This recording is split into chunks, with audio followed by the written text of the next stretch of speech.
जादुई तीन नल। हेलो दोस्तों, आज जो कहानी सुनने वाले हैं वो कहानी है जादुई तीन नल। सबसे पहले आप हमारे चैनल को सब्सक्राइब करके बेल आइकन भी दबा देना। रूही अपनी एक लौती बेटी के साथ रहती थी। रूही और उसके पति दोनों के प्यार की शादी थी, लेकिन उसका पति कुछ सालों बाद उसे छोड़ के दूसरी शादी कर लेते हैं। तब से वो अपनी एक छोटी बेटी के साथ अकेले रहती है। वो अपने पिता के सिखाई हुई तरीके से जंगल से फल ढूंढ के उसे बाजार में बेचता था और उससे ही अपना और अपनी बेटी का गुजारा करती थी। मुश्किल से वो अपनी और अपनी बेटी की 2 वक्त का खाना जुटा सकती थी, लेकिन वो बहुत ही अच्छी लड़की थी, हमेशा दूसरों की मदद करती थी।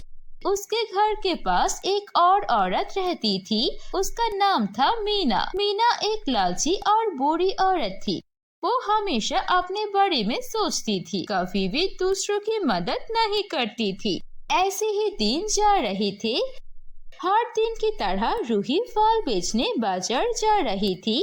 तभी उसकी मुलाकात मीना से हो जाती है। कहाँ जा रही हो रूही? बाजार जा रही हूँ फल बेचने के लिए। बेचारी, तुम्हारी जिंदगी में कितनी दुख है। तुम्हारे पति दूसरी औरत के साथ है। अब तुम्हें इस बच्चे का अकेले देखभाल करना पड़ता है। बहुत ही दुख की बात है। मीना ये सब कुछ जानबूझकर बोल रही थी, क्योंकि वो रूही की दुख का मजा ले रही थी। नहीं मीना बहन, आपने हमारे लिए चिंता किया, इसके लिए शुक्रिया। लेकिन मैं अपनी जिंदगी जैसे चल रही है उससे खुश हूँ। मैं अपनी बेटी का देखभाल भी कर सकती हूँ।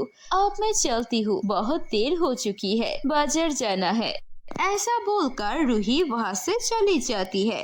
मीना भी अपने काम पर चली जाती है। रूही बाजार में लोगों को बुला के फल बेच रही थी। तभी एक औरत आके बोलती है, बेटा, ये फल आज कितने में दे रही हो? हमारे घर में आज मेहमान आ रही है और तुम्हारे फल बहुत ही ज्यादा स्वादिष्ट होते हैं, इसीलिए मैं तुमसे सारे फल खरीद लूंगा। सारा फल आज मुझे दे दो। रूही बहुत खुश हो जाती है और वो उस औरत को सारे फल दे देती है। और फिर रूही अपनी बेटी को बोलती है, चलो बेटी, आज तो सारे फल बिक गया, घर चल के आज अच्छा कुछ खाएंगे। उसके बाद दोनों घर चले जाते हैं और घर जाते वक्त कुछ अच्छा खाना लेकर चलते हैं और दोनों माँ बेटी खाना खाकर सो जाते हैं।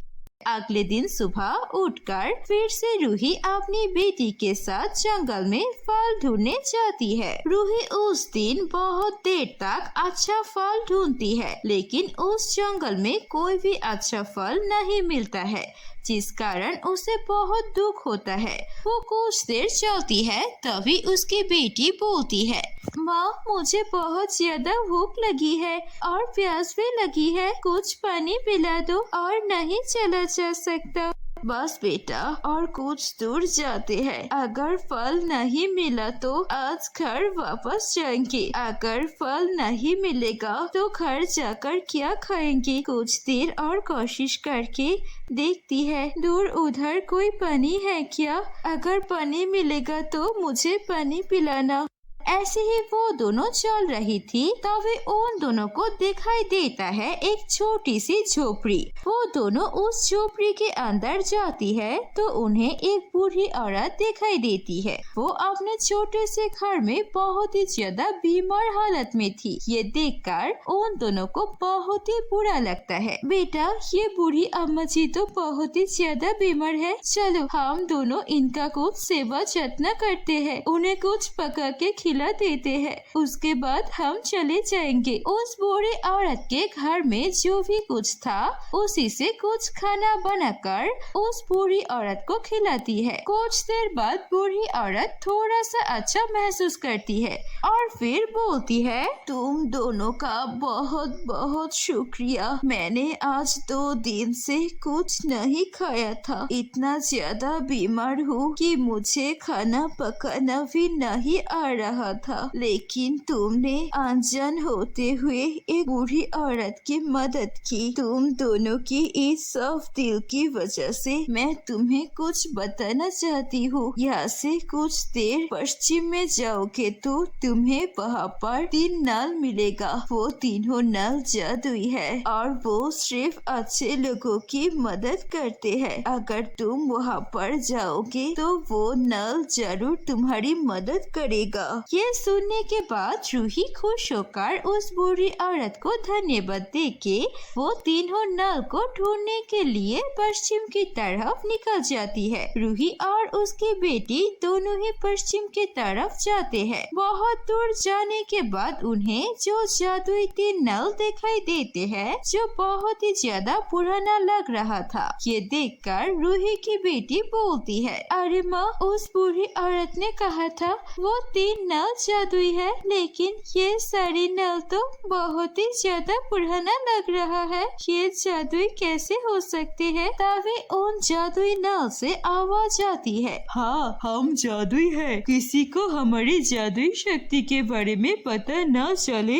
इसलिए हम इतने साधारण नल की तरह रहते हैं। इतना कहते ही वो तीनों जादुई नल सोने, चांदी और हीरे के नल में बदल जाते हैं। ये देख के वो दोनों माँ बेटी आश्चर्य रह जाते हैं और फिर जादुई नल फिर से बोलती है, देखो रूही, हमारे पास जादुई शक्ति है। उस जादुई शक्ति से हम पता कर लेते हैं कि कौन अच्छी है और कौन बुरा। तुम एक अच्छी लड़की हो, तुम हमेशा दूसरों की मदद करती हो। थोड़ी देर पहले एक बूढ़ी औरत की मदद की थी, इसीलिए हम तीनों नल तुम्हारी मदद करेंगे। तुम तीनों नल को चलाओ तो तुम्हें बहुत सारा सोना, चांदी और हीरा मिलेगा।